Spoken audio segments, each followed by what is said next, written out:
case in point, this one time I remember maybe it was about 17 years ago, I rented this building and we were using it for production. And I was walking to my car one day and I see this woman coming up out of the corner of my eye and I say, she's homeless, let me give her some money. Judgment, I wish I had time to talk about judgment. Anyway, I reach in my pocket and I'm about to give her the money. She says, excuse me, sir, do you have any shoes?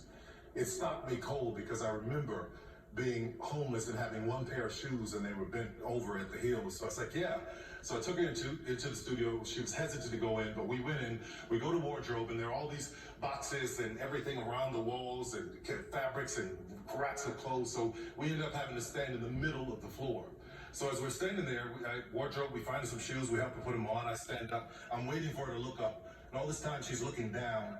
She finally looks up, she's got tears in her eyes. She said, thank you, Jesus. My feet are off the ground. In that moment, I recall her saying to me, I thought you would hate me for asking. I'm like, how can I hate you when I used to be you?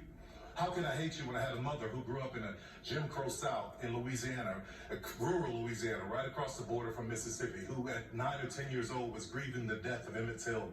As she got a little bit older, she was grieving the death of the civil rights boys and the little girls who were in the bombing in Alabama. She grieved all these years. And I remember being a little boy and coming home, and she was at home, like, what are you doing at home? You're supposed to be at work. She was in tears that day. She said there was a bomb threat.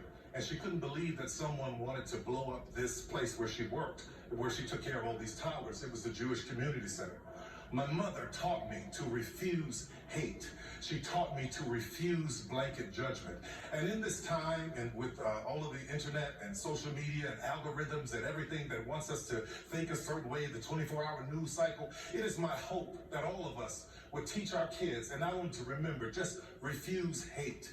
Don't hate anybody. I refuse to hate someone because they are Mexican or because they are black or white or LGBTQ. I refuse to hate someone because they are a police officer. I refuse to hate someone because they are Asian. I would hope that we would refuse hate. And I want to take this Jean Hersholt Humanitarian Award and dedicate it to anyone who wants to stand in the middle. No matter what's around the wall, stand in the middle, because that's where healing happens. That's where conversation happens. That's where change happens. It happens in the middle. So anyone who wants to meet me in the middle, to refuse hate, to refuse blanket judgment, and to help lift someone's feet off the ground, this one is for you too. God bless you, and thank you, Academy. I appreciate it. Thank you.